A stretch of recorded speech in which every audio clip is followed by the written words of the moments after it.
ধুনীয়াকৈ কাষ্টাৰ্ড বনাব লৈছোঁ। আমুল তাজাৰ গাখীৰ মই আধা লিটাৰ লৈছোঁ। মানুহ পৰিমাণে যোনে যিমান লয় আৰু আমাৰ 4জনৰ কাৰণে মই আধা লিটাৰ লৈছোঁ। প্ৰথমে গাখীৰখিনি গৰম কৰি ল'ম, উতলাই ল'ম অলপ।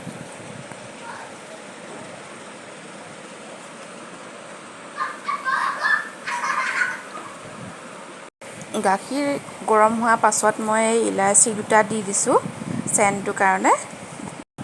বাতিত মই অলপ ঠাণ্ডা গাখীৰ উলিয়াই থৈছিলোঁ, তাতে কাষ্টাৰ্ড মিলাই দিছোঁ।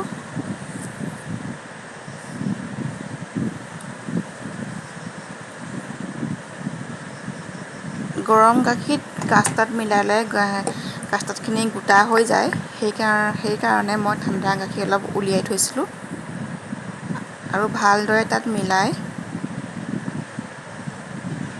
ভালদৰে মিলাই ল'ব লাগে, নহ'লে গোটা বান্ধি যায়।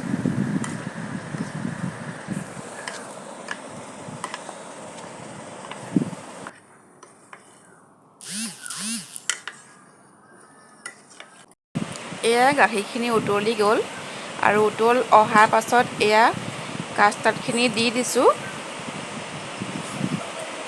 ভালদৰে লৰাই কাষ্টাৰ্ডখিনি দিব লাগে। আৰু এয়া দেখিছেনে বাৰু, কাষ্টাৰ্ডখিনি দিয়াৰ লগালগে কেনেকৈ ডাঠ হৈ গৈছে। ভিডিঅ'টো কৰা অলপ বেয়া হৈছে, মই কাৰণ এখন হাতে মোবাইলটো ধৰি আছোঁ, এখন হাতে লৰাই আছোঁ। এয়া চাওক লগালগ কি ধুনীয়া হৈ গৈছে।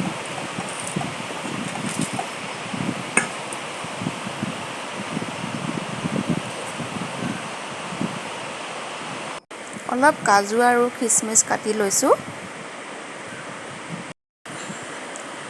আৰু এতিয়া চেনি দি দিছোঁ। যোনে যিমান মিঠা খায় তাৰ পৰিমাণে দিলেই হ'ল।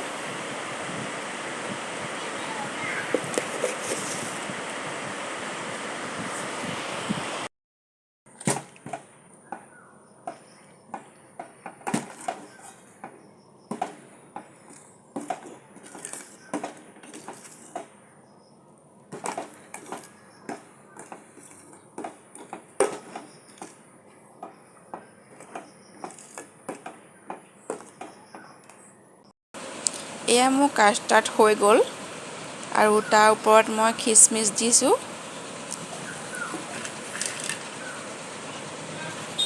আৰু এয়া অলপ কাজু দি দিছোঁ।